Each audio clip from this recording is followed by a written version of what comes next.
il n'est pas faux de dire que Dieu est immanent à l'univers, parce que, comme nous l'avons vu la dernière fois, Dieu est présent en tout ce qui existe, comme la cause d'existence qui le fait exister.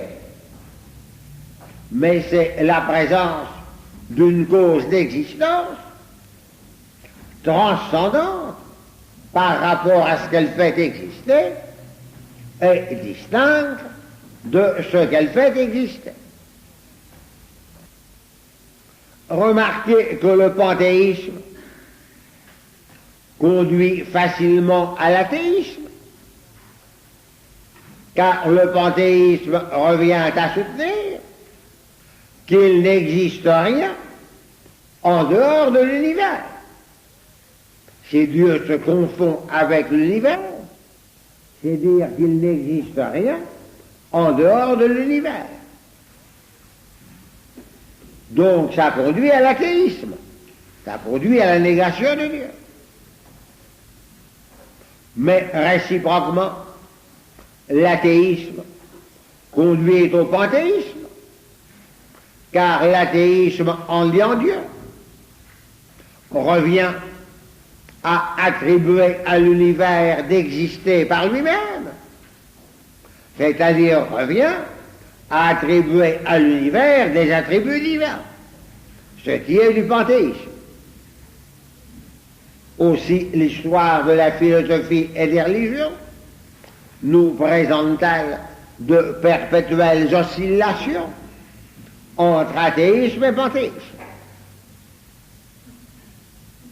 Le panthéisme a pris à travers l'histoire des religions et des philosophies un certain nombre de formes assez vastes. D'abord, dans les religions et les philosophies de l'Inde, on soutient souvent que Dieu seul existe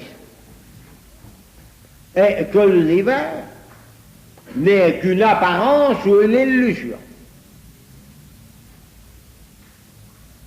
L'univers serait comme une manifestation de Dieu, comme une forme apparente sous laquelle Dieu se manifesterait. L'univers serait comme un rêve, comme une imagination de Dieu, mais qui n'aurait pas d'existence réelle et véritable.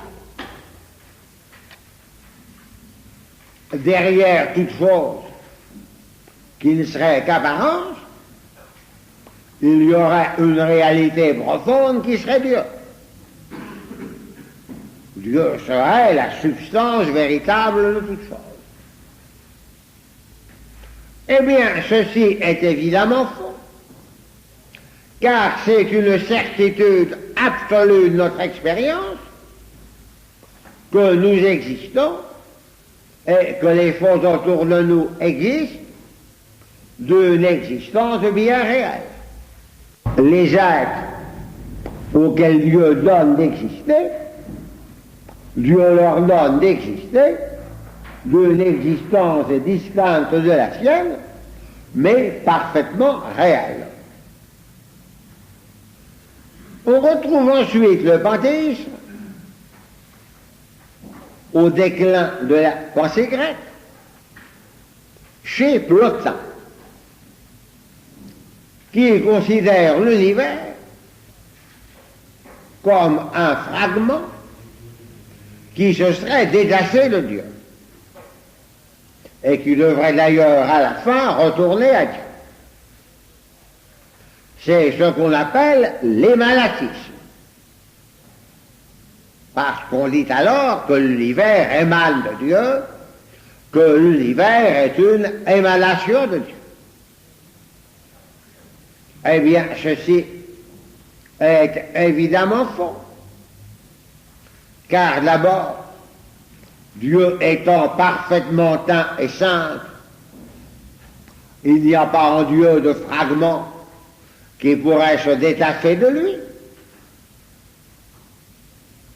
Et puis, dans une telle hypothèse, l'univers étant quelque chose de Dieu, serait de nature divine. Et nous venons de voir qu'il y a une différence totale de nature entre l'univers et Dieu. Il arrive que certains orateurs, dans un élan oratoire, disent l'univers vient de Dieu et retourne à Dieu. On peut certes entendre cela dans un sens orthodoxe, mais il faudrait faire attention à ne pas le comprendre dans un sens émanatiste, parce qu'alors il y aurait là une très grave erreur. Une troisième forme de panthéisme qui s'est présentée à travers l'histoire, c'est la philosophie de Spinoza au XVIIe siècle. Tous ces noms, je les ai écrits au tableau. Spinoza soutient que l'univers est une évolution de Dieu, que l'univers que Dieu, en évoluant, devient l'univers. Cela encore ne peut pas être accepté. D'abord parce que nous avons vu la dernière fois que Dieu est immuable. Par conséquent, il n'y a pas d'évolution en lui. Et ensuite, parce que si l'univers était une évolution de Dieu, il serait de nature divine. Et nous venons de voir qu'il y a une totale différence de nature entre l'univers et Dieu. Au XIXe siècle, Hegel a retourné la position de Spinoza en prétendant que c'est l'univers qui, en évoluant, devient Dieu. Dieu ne serait pas au commencement, mais au terme ou à la fin. Alors là, nous avons la pire absurdité, puisque dans la philosophie de Hegel, ce n'est pas Dieu qui engendre l'univers, c'est l'univers qui engendre Dieu. Mais il y a encore là une forme ultime du panthéisme. Eh bien, je pense que l'examen critique de ces différentes erreurs vous a aidé à mieux comprendre la notion de création. Je passe maintenant aux objections contre la notion de création. L'objection principale consiste à dire, puisque Dieu est l'être infini et parfait, puisqu'il y a toute perfection et la plénitude de l'existence en lui, alors rien ne peut exister en dehors de Dieu. Dieu possède tout en lui, rien ne peut exister en dehors de lui. On ne peut rien ajouter à Dieu. Il est parfaitement exact qu'on ne peut rien ajouter à Dieu et qu'il n'y a pas dans l'univers la moindre parcelle d'être ou de perfection qui n'existerait pas en Dieu. Tout ce qu'il y a d'être et de perfection dans les créatures se trouve en Dieu. Mais il faut ajouter, et c'est cela que l'objection n'a pas vu, que ce que Dieu possède d'être et de perfection dans la plénitude de son infinité, il peut en donner quelque chose à des êtres limités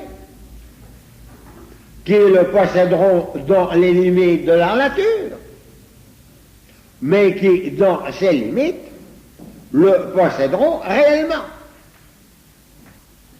Et par conséquent, Dieu peut faire exister des êtres limités, distincts de lui. Certes, tout ce qu'il y aura d'existence et de perfection en eux est en lui, mais eux l'auront réellement dans les limites de leur nature. Et si vous voulez une image qui vous aide à saisir cela, eh bien, quand le professeur enseigne et que les élèves reçoivent quelque science de lui, la science des élèves n'ajoute rien à celle du professeur.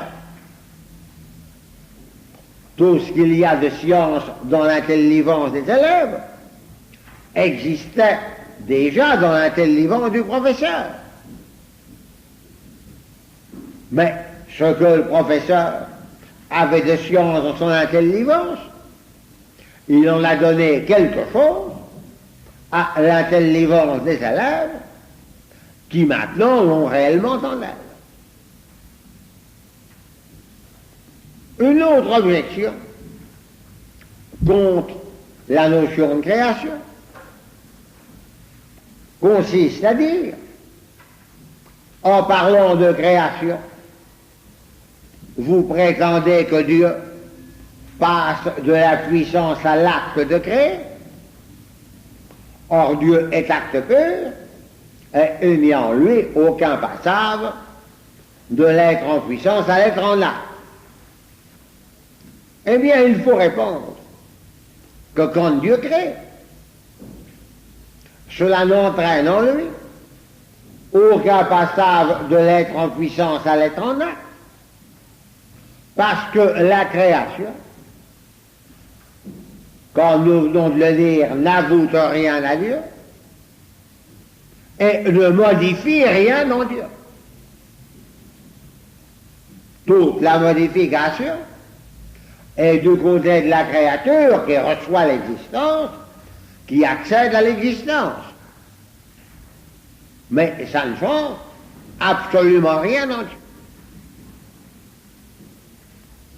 Nous pouvons exprimer cela en disant que l'action créatrice de Dieu est formellement immanente et virtuellement transitive. Formellement immanente, l'acte créateur se confond avec l'être divin comme nous l'avons vu la dernière fois.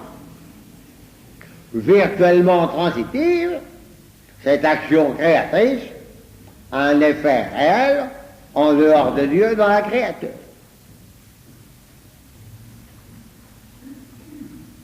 Je passe maintenant à une objection contre la notion de création, dont la discussion sera très importante pour répondre à des difficultés très répandues.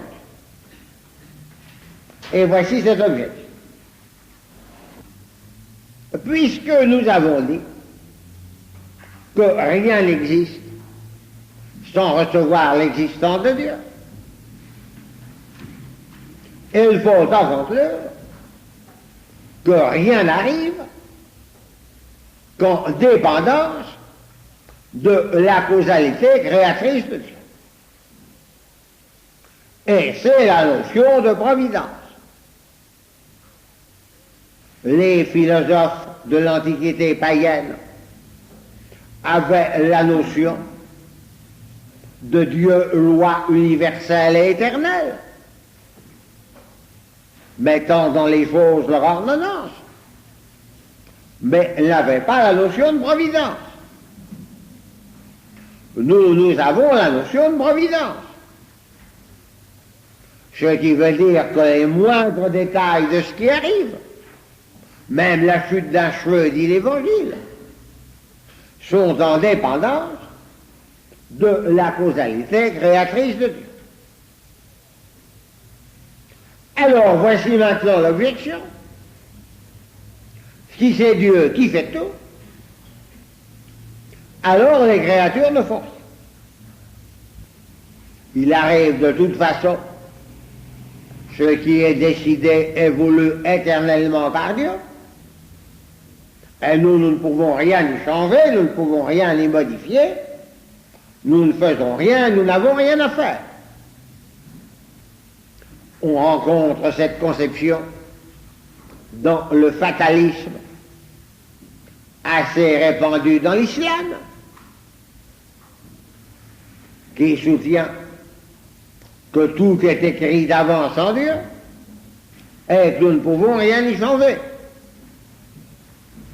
Il n'y a qu'à laisser arriver ce que Dieu fera arriver. Et à l'intérieur du christianisme, on a trouvé cette erreur dans le quiétisme. Eh bien, il y a là une erreur et qui va à l'encontre des certitudes de notre expérience. Car notre expérience nous donne la certitude que nous exerçons une action et une action réellement efficace. Si je prends mes lunettes qui sont à ma droite et je les porte à ma gauche, n'allez pas me dire que c'est Dieu qui a fait cela. Je sais très bien que c'est moi qui l'ai fait, avec mes commandes nerveuses et mes fonctionnements musculaires. Il est arrivé un jour qu'un paysan rencontre le curé de son village et il lui dit: Monsieur le curé, je suis bien content car cette année j'ai une bonne récolte. Le curé lui a répondu: Mon brave homme, il faut remercier Dieu de vous avoir donné cette bonne récolte. Et le paysan lui a répondu: Ben, monsieur le curé, je vous assure que si j'avais pas labouré, et puis semé, et puis arrosé, et puis mis des engrais, c'est pas votre bon Dieu qui m'aurait donné une bonne récolte. Eh bien, le paysan avait parfaitement raison. Nous avons la certitude que nous exerçons une action et qu'elle est réellement efficace. Alors, comment se tirer de ce problème? Eh bien, la réponse, c'est que l'action de la créature est elle-même une créature qui n'a pas par elle-même l'existence, mais n'existe qu'en recevant l'existence de Dieu.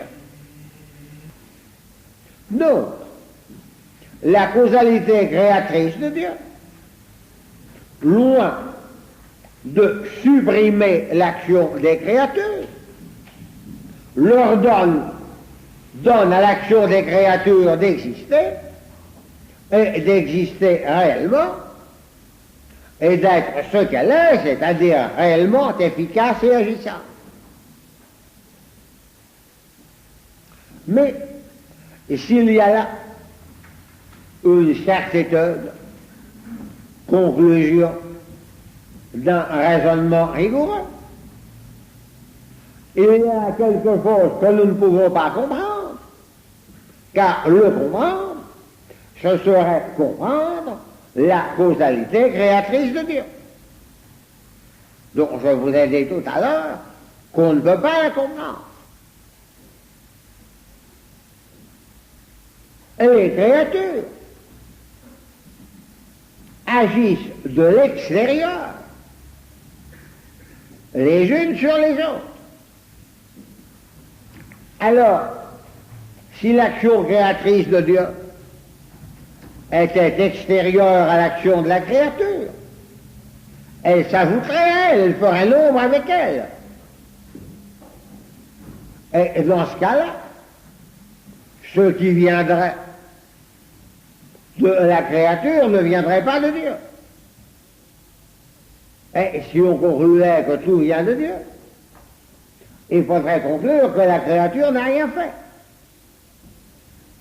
Quand deux chevaux tirent une voiture, les forces des deux chevaux s'additionnent. Ce qui vient de l'un ne vient pas de l'autre.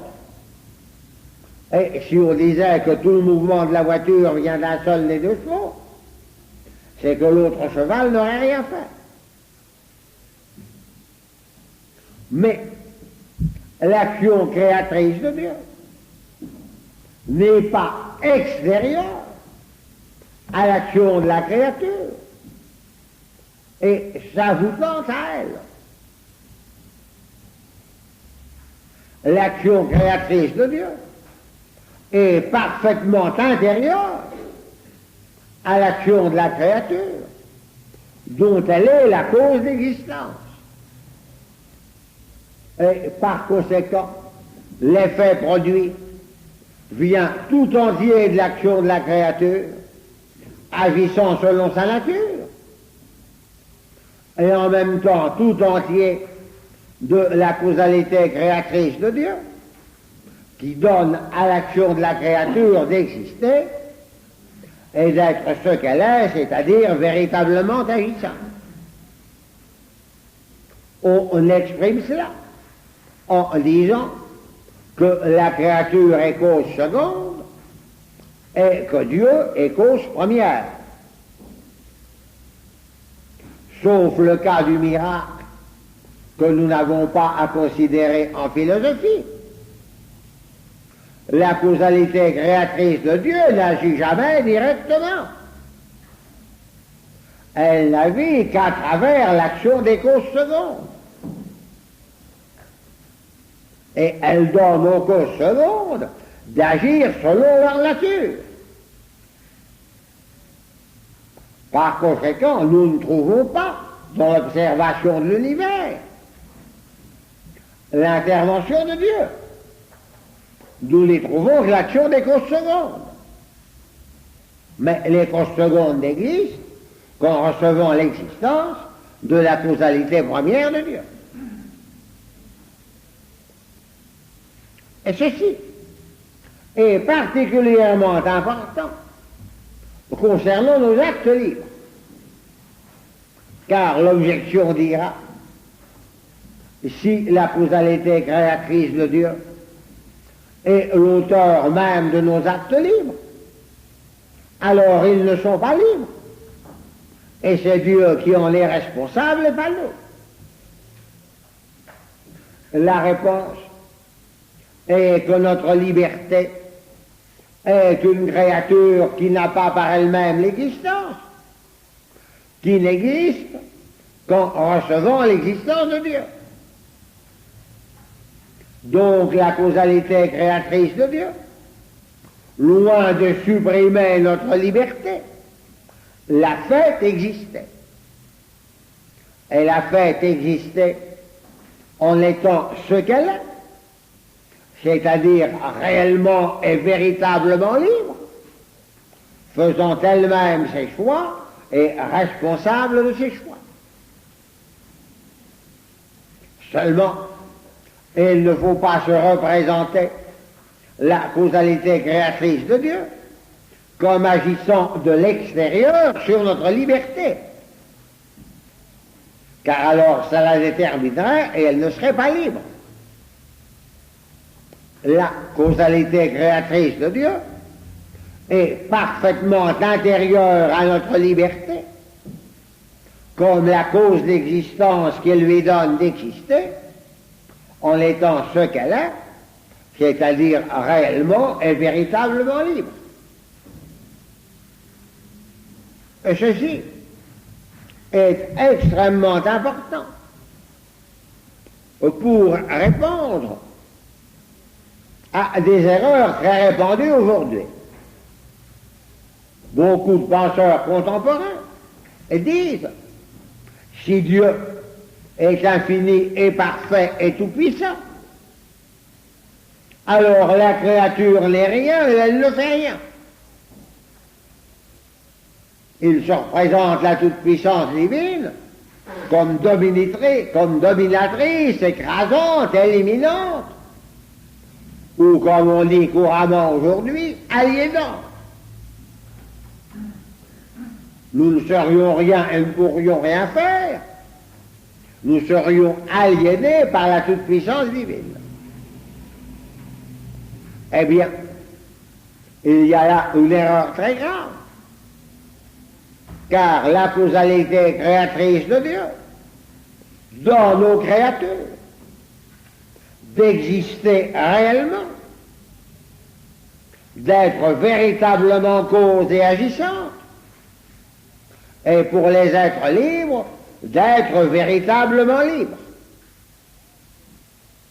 Par conséquent, Dieu n'est pas l'être écrasant, dominateur, éliminateur, aliénant. Dieu est purement donateur. Toute l'action de Dieu est de donner aux créatures d'être réellement ce qu'elles sont et d'agir réellement dans leur action. Voilà donc concernant cette objection.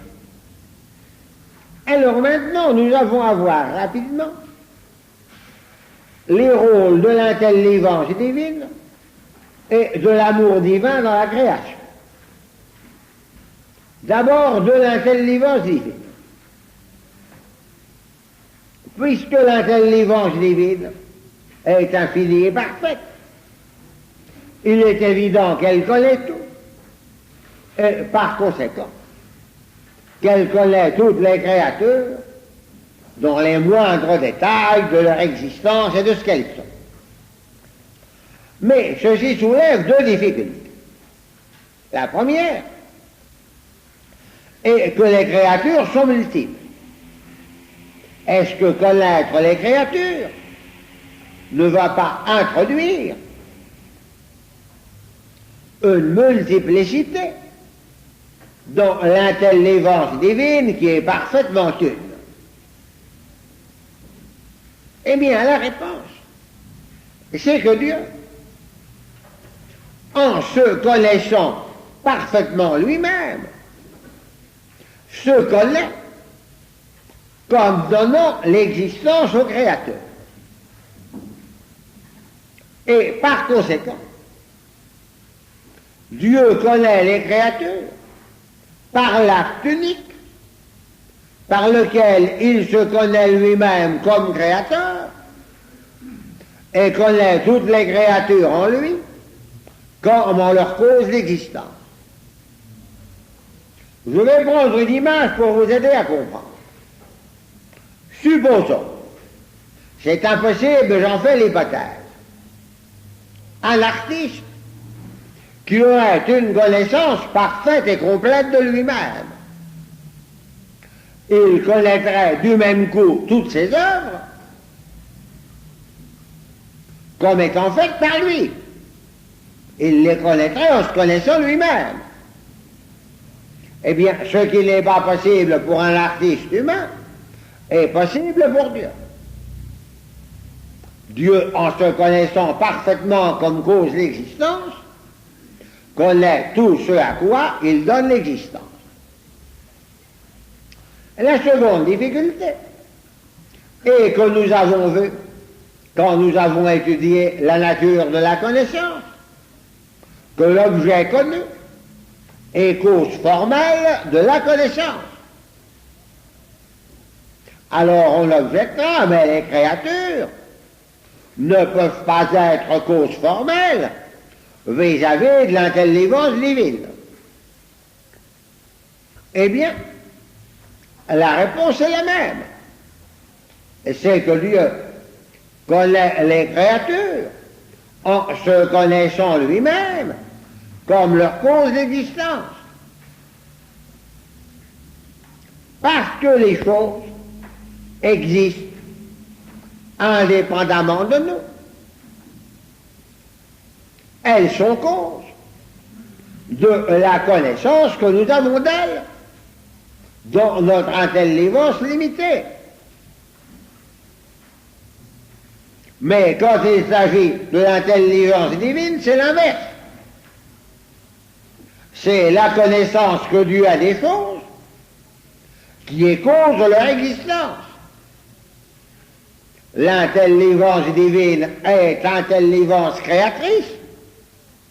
Les fausses existent parce que Dieu les connaît.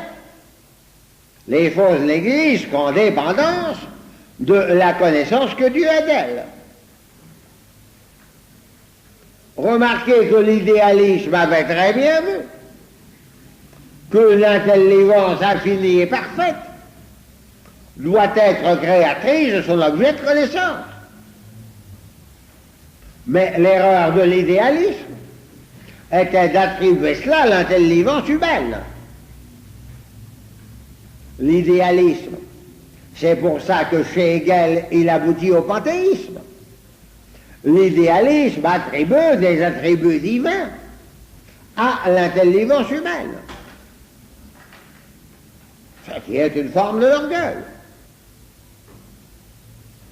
Mais il est parfaitement vrai que l'intelligence divine est créatrice des fausses et connaît les fausses en étant créatrice. Voilà donc ce qu'il y avait à dire concernant l'intelligence divine. Maintenant, concernant la volonté divine. Alors d'abord, Dieu est entièrement libre de créer ou de ne pas créer. Car comme nous l'avons vu, la création n'ajoute rien à Dieu qui est infini et parfait. Et elle n'apporte rien à Dieu.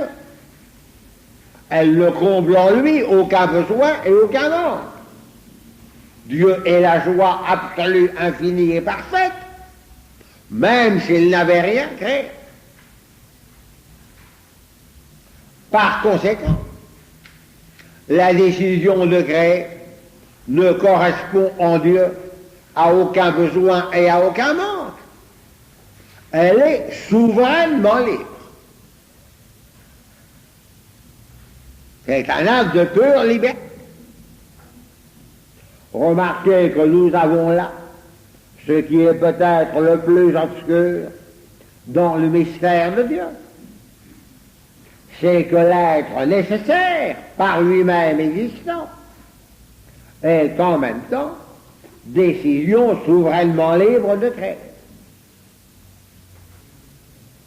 Leibniz avait commis une grave erreur en prétendant que Dieu était obligé de créer le monde le meilleur possible. D'abord, parler du monde le meilleur possible n'a aucun sens. Du moment qu'un être est limité, il n'y en a pas un qui est le meilleur possible. On peut toujours en imaginer un meilleur. Absolument rien ne s'impose à la liberté souveraine de Dieu. Mais alors, si Dieu n'a pas créé pour combler en lui-même un besoin ou un manque, il faut en conclure que la création est de la part de Dieu. Un acte de pur don, de pur cadeau, fait au Créateur de tout ce qu'il y a en elle d'existence, de bien et de perfection.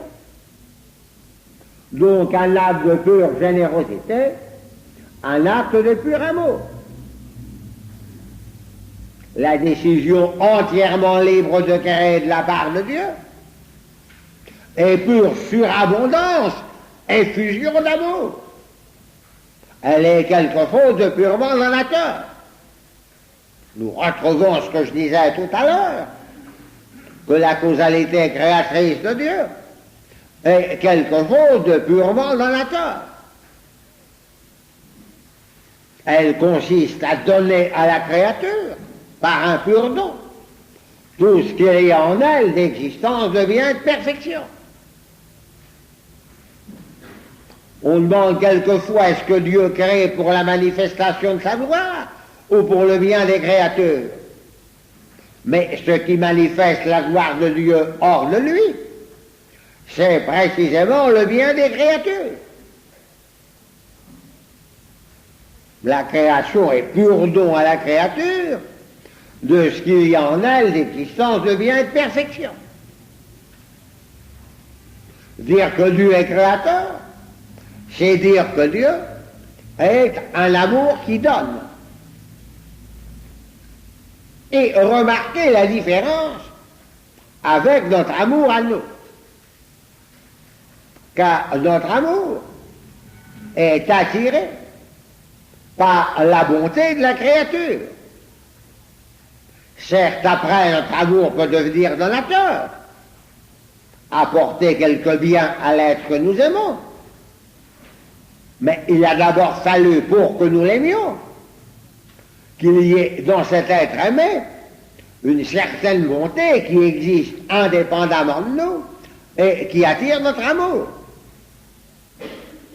Mais il n'y a pas dans la créature une bonté qui existerait indépendamment de Dieu et qui attirerait son amour. Tout ce qu'il y a de bonté dans la créature est œuvre de l'amour de Dieu. Donc l'amour de Dieu est un amour purement donateur, purement créateur, qui donne à la créature tout ce qu'il y a en elle de bonté. Nous aimons les choses parce qu'elles sont bonnes, mais elles sont bonnes parce que Dieu les aime, dans l'amour purement donateur, purement créateur. Alors, ce que je viens de vous dire là soulève la grande objection du mal, qui est l'objection la plus classique de tous les incroyants. Pour répondre à cette objection du mal, il faut d'abord éliminer deux erreurs très répandues. La première est de confondre le mal avec l'imperfection. L'imperfection est une absence de perfection. Le mal est une privation. Par exemple, pour une pierre, c'est une imperfection de ne pas voir. Elle est moins parfaite que l'animal doué de la vue. Mais ce n'est pas un mal, car sa nature de pierre ne comporte pas de voir. Tandis que pour un animal, c'est un mal d'être aveugle, parce que sa nature comporte de voir. Alors, l'imperfection ne pose aucun problème.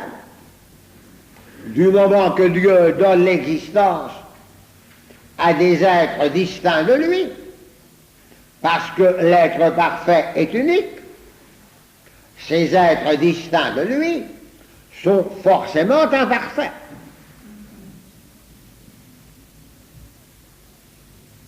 Vous me direz peut-être que c'est limiter la toute-puissance divine de dire qu'il ne peut créer que des êtres imparfaits. Mais la toute-puissance divine consiste à pouvoir donner l'existence à tout ce qui peut exister. Or, un être parfait qui serait distinct de Dieu ne peut pas exister puisque l'être parfait est unique. Il n'y a de possibilité d'existence comme être distinct de Dieu que d'êtres imparfaits et limités. Remarquez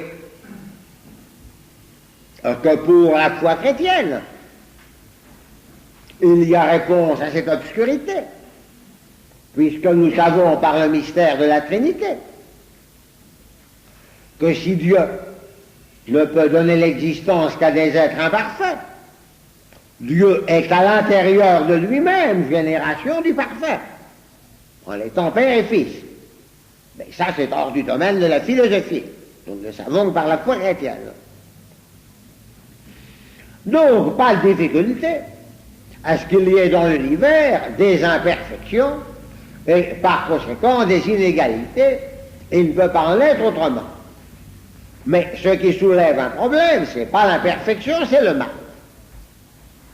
Alors, une autre erreur très répandue, à laquelle j'ai répondu tout à l'heure en critiquant le dualisme, c'est d'imaginer que Dieu serait la cause et l'auteur responsable du mal. Nous avons vu que Dieu est la cause de tous les biens, mais que le mal, n'étant pas existence, mais non-existence, n'a pas de cause d'existence. Donc Dieu n'est en rien l'auteur du mal, et n'en est en rien responsable. Mais ces erreurs étant éliminées, il reste la véritable objection qui est celle-ci. Pourquoi Dieu laisse-t-il du mal alors qu'il pourrait le supprimer? Car Dieu pourrait réaliser tous les biens dont le mal nous prive. Par exemple, donner la vue à tous les aveugles. Alors, il y a une première réponse. Et c'est que nous avons vu tout à l'heure que Dieu n'agit pas directement par un miracle perpétuel. Il donne l'existence à des causes secondes qui agissent selon leur nature. Et parce que les causes secondes sont limitées et imparfaites, il est inévitable que leur action entraîne des manques et par conséquent des maux. Qu'il y ait par exemple des éruptions volcaniques et des tremblements de terre, ça résulte de la nature même des causes secondes. Dieu ne pourrait le supprimer que par une intervention directe qui serait un miracle perpétuel. Mais, et si la nature même des causes secondes comporte ainsi qu'il y ait des maux, il reste qu'il faut que la providence divine donne une place à ces mots dans l'ordre d'ensemble de la création. Et alors la réponse, c'est que Dieu ne laisse du mal que lorsqu'il sait qu'il pourra tirer de ce mal un bien supérieur à celui dont le mal nous prive. Si l'on est ainsi, il y aura plus grand bien et par conséquent bénéfice. Mais s'il y a des cas où nous voyons comment d'un mal Dieu fera sortir un bien supérieur, il reste que devant l'abondance du mal et de la souffrance, nous ne voyons pas du tout à quel bien supérieur tout cela pourra servir. Eh bien, nous ne le voyons pas, parce que nous ne connaissons pas le plan d'ensemble de la création. Et par conséquent, le dernier mot de la raison humaine et de la philosophie, c'est de faire confiance sans comprendre à la sagesse et à la bonté de Dieu. Et je ne veux pas vous en dire davantage sur le terrain de la philosophie. Quand Dieu lui-même a parlé aux hommes, il n'en a pas dit davantage dans l'Ancien Testament. Aux questions de Job, d'Isaïe ou de Jérémie, Dieu répond simplement: vous ne pouvez pas comprendre, faites confiance sans comprendre à ma sagesse et à ma bonté. Et nous en serions restés là si le Nouveau Testament ne nous avait pas dévoilé tout le plan divin de la création en nous dévoilant le mystère de la rédemption. Et ce n'est donc que dans le cours de théologie en 3e année que vous aurez une réponse complètement éclairante au problème du mal quand je vous traiterai le mystère de la rédemption. Quand nous avons affaire à des incroyants, nous ne devons pas les leurrer avec de faux arguments. Nous devons leur dire franchement: vous ne pouvez pas avoir de réponse totalement éclairante au problème du mal tant que vous ne croyez pas au mystère de la rédemption. Peut-être ceci les amènera-t-il à chercher à s'instruire de ce mystère. Mais alors, malheur à nous, si nous nous contentons de le leur prêcher avec des paroles, et si nos actes démentent nos paroles. Nous ne pouvons pas prêcher le mystère de la rédemption si, avec le Christ et comme lui, nous ne faisons pas nôtre et ne portons pas toutes les souffrances du monde. Mais cela, c'est des choses qui pourront vous être développées qu'en théologie, dans le cours de 3e année, sur le terrain du cours de philosophie de 1re année. Je ne peux pas vous en dire davantage que ce que nous venons de voir sur le problème du mal. Alors, nous avons terminé là les 3 cours sur Dieu. Nous parlerons en octobre des créatures purement spirituelles qu'on appelle les esprits purs. Et puis nous aurons pour terminer la 1re année le cours très important sur l'âme humaine où nous aurons la démonstration de l'immortalité de l'âme.